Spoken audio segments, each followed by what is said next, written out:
Hello friends, welcome back to Fathi's Recipes. இன்னைக்கு நம்ம என்ன ரெசிபி பார்க்க போறோம்னா ஒரு டிஃபரண்டான ஒரு சைட் டிஷ் ரெசிபி தாங்க பார்க்க போறோம். அதுவும் 2 கத்திரிக்காய் ஒரு எக் வச்சு. 2 கத்திரிக்காய் ஒரு முட்டை வச்சு எப்படி சூப்பரான சைட் டிஷ் பண்றதுன்னு பார்க்கலாம். வீடியோக்குள்ள போறதுக்கு முன்னாடி யாரெல்லாம் நம்ம சேனலை புதுசா பார்க்கறீங்களோ and யாரெல்லாம் இது வரைக்கும் Subscribe பண்ணாம பார்க்கறீங்களோ அவங்க எல்லாம் மறக்காம Subscribe பண்ணிடுங்க friends. இப்போ எப்படி பண்றதுன்னு பார்க்கலாம். இப்போ கத்திரிக்காவை ரவுண்ட் ஷேப்பில் இந்த அளவுக்கு திக்னஸில் கட் பண்ணி வச்சுக்கோங்க. கட் பண்ணிவிடுங்க. ஒரு பீஸ் கட் பண்ணிட்டோம். இந்த மாதிரி எல்லா பீஸுமே இப்போ கட் பண்ண போகிறோம். இப்போ கட் பண்ணிட்டோம். இந்த அளவுக்கு திக்னஸோடு இருக்கட்டும்.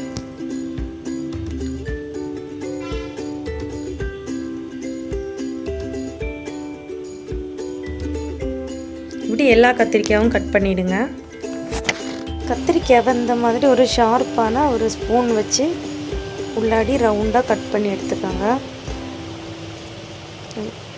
இந்த மாதிரி கட் பண்ணிக்கோங்க.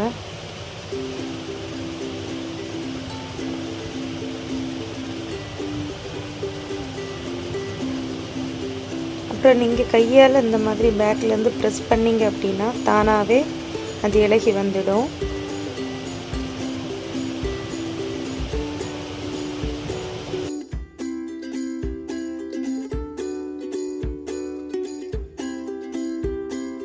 இப்போ கத்திரிக்காவை இந்த மாதிரி செப்பரேட்டாக எடுத்து வச்சுக்கோங்க. இப்போ கத்திரிக்காயோட இன்னர் சைடை தனியாக அப்புறம் அவுட்டர் சைடை தனியாக தனி செப்பரேட் பவுலில் போட்டு வச்சுக்கோங்க. ரெண்டுலேயுமே சால்ட் ஆட் பண்ணி வாட்டர் ஆட் பண்ணி வச்சுடுங்க. ஒரு 30 மினிட்ஸ் அப்படியே இருக்கட்டும். இப்போ ரெண்டுலேயும் வாட்டர் ஆட் பண்ணிவிடுவோம். ஒரு 30 மினிட்ஸ் வாட்டர்லேயே இருக்கட்டும். பச்சை மிளகாய், ஒரு சின்ன கேரட், ஒரு ஆனியன் எடுத்து வச்சுக்கோங்க. கத்திரிக்காயோட அந்த கட் பண்ணி வச்சுருக்க அந்த உள்பகுதியும் குட்டி குட்டியாக கட் பண்ணிவிடுங்க. இப்போ கத்திரிக்காய் அப்புறம் வெங்காயம், கேரட், பச்சை மிளகாய் எல்லாமே குட்டி குட்டி பீஸஸாக நம்ம இப்போ கட் பண்ணி வச்சுட்டோம்.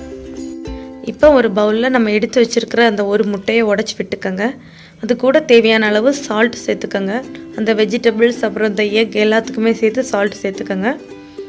1/2 டீஸ்பூன் அளவுக்கு மிளகாய் தூள் ஆட் பண்ணுங்க. 1/4 டீஸ்பூன் அளவுக்கு 1/4 டீஸ்பூனுக்கும் கொஞ்சம் கம்மியாக மஞ்சள் தூள் ஆட் பண்ணிவிடுங்க. இப்போ இதை நல்லா பீட் பண்ணி எடுக்கணும்.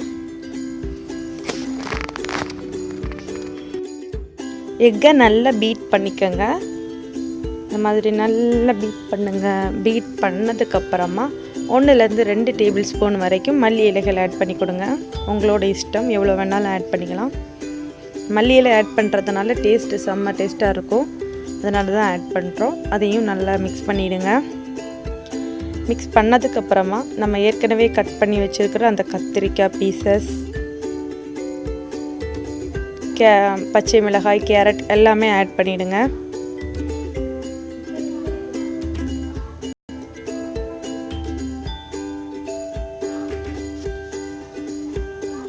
இப்போ இந்த வெஜிடபிள்ஸ் எல்லாம் ஆட் பண்ணதுக்கப்புறம் அந்த எக்கோட இந்த வெஜிடபிள்ஸ் நல்லா மிக்ஸ் ஆகணும். அந்த அளவுக்கு மிக்ஸ் பண்ணிக்கோங்க.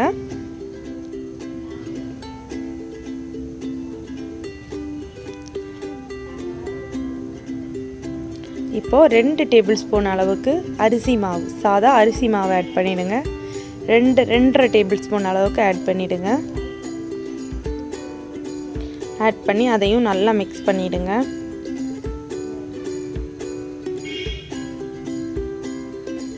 இப்போ நல்லா மிக்ஸ் பண்ணி வச்சுட்டோம். இப்போ வந்து இந்த நம்ம கட் பண்ணி வச்சுருக்கிற அந்த வெளியில் உள்ள அந்த கத்திரிக்காயில் கொஞ்சமாக உப்பு ஆட் பண்ணி நல்லா மிக்ஸ் பண்ணிவிடுங்க. இப்போ ஸ்டவ் ஆன் பண்ணி ஒரு ஃப்ரையிங் பேன் வச்சுருக்கிறேன். பேன் நல்லா ஹீட் ஆனதும் ஆயில் சேர்த்துக்கோங்க. ஃப்ரை பண்ணுறதுக்கான ஆயில் நல்லா ஹீட் ஆனதும் நம்ம கட் பண்ணி வச்சுருக்கிற அந்த கத்திரிக்காயோட அந்த ரிங்ஸ் ஆட் பண்ணிவிடுங்க. இப்போ நம்ம ஏற்கனவே ரெடி பண்ணி வச்சுருக்கிற அந்த எக்கோட வெஜிடபிள்ஸ் மிக்ஸ் பண்ணி வச்சுருக்கிறது 1 டேபிள் ஸ்பூன் அளவுக்கு அந்த கத்திரிக்காய் ரிங்ஸ்குள்ளாடியே சேர்த்துடுங்க. இந்த மாதிரி எல்லாத்துலேயுமே சேர்த்துடுங்க. இப்போ இந்த மாதிரி ப்ரெஸ் பண்ணி விடுங்க. அப்போ வந்து அந்த மிக்சர் வந்து கத்திரிக்காய் ரிங்ஸோட நல்லா ஃபிக்ஸ் ஆகிருக்கும். இப்போ ஒரு சைடு குக் ஆனதும் அதை அப்படியே திருப்பி போட்டுக்கோங்க.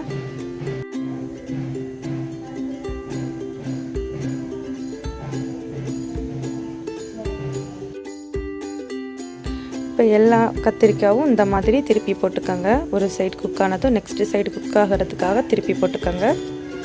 இப்போ 2 சைடும் நல்லா குக் ஆனதும் அதை அப்படியே எடுத்து கிச்சன் டிஷ்யூ இல்லைன்னா பட்டர் பேப்பருக்கு ட்ரான்ஸ்ஃபர் பண்ணிடுங்க.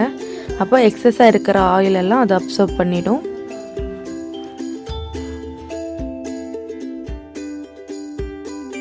இப்போ மீதி இருக்கிற அந்த கத்திரிக்காயும் ஃபஸ்ட்டு பண்ண மாதிரியே பண்ணிவிடுங்க. அந்த கத்திரிக்காயோட அந்த ரிங்ஸ் வச்சுட்டு அதுக்கப்புறம் அந்த எக்கோட அந்த மிக்ஸ் இதில் 1 டேபிள் ஸ்பூன் ஆட் பண்ணி இந்த மாதிரி ஃப்ரை பண்ணி எடுத்துடுங்க. இப்போ நம்மளோட ரொம்ப டேஸ்டியான கத்திரிக்காய் வச்சு பண்ணக்கூடிய ஒரு சைட் டிஷ் ரெசிபி பார்த்தீங்க. அதுவும் வெறும் 2 கத்திரிக்காய் ஒரே ஒரு எக் வச்சு ஈஸியாக பண்ணி முடிச்சிட்டோம். கத்திரிக்காய் பிடிக்காதவங்க கூட இதை நல்லா விரும்பி சாப்பிடுவாங்க. இது பாருங்கள், நான் இப்போ பிச்சு காட்டுறேன் பாருங்கள். ரொம்ப சாஃப்டாக இருந்துச்சு ஃப்ரெண்ட்ஸ், ரொம்ப டேஸ்டியாக இருந்துச்சு. பாருங்கள், ஆவியெல்லாம் பறக்குது பாருங்கள். இது பண்ணுறதுக்கு ரொம்ப டைமெல்லாம் எடுத்துக்காது. ஜஸ்ட் ஒரு 10 மினிட்ஸ் இருந்தாலே போதும், சூப்பராக பண்ணி முடிச்சிடலாம். இந்த வீடியோ உங்களுக்கு பிடிச்சிருந்துன்னா மறக்காமல் லைக் பண்ணிவிடுங்க. உங்களோட ஃப்ரெண்ட்ஸ் எல்லாருக்குமே ஷேர் பண்ணிவிடுங்க. அப்புறம் வீடியோக்கு கீழே இருக்கிற ரெட் கலர் சப்ஸ்கிரைப் பட்டனை ப்ரெஸ் பண்ணி நம்ம சேனல் ஃபாத்திஸ் ரெசிபியை சப்ஸ்கிரைப் பண்ணிவிடுங்க ஃப்ரெண்ட்ஸ். அப்புறம் அது பக்கத்தில் இருக்கிற அந்த சின்ன பெல் ஐக்கானும் ப்ரெஸ் பண்ணிட்டீங்க அப்படின்னா நான் எப்போல்லாம் வீடியோஸ் போடுறேனோ அப்போல்லாம் உங்கள் மொபைல் நோட்டிஃபிகேஷன்லேயே வந்துடும். தேங்க்யூ ஃபார் வாட்சிங்.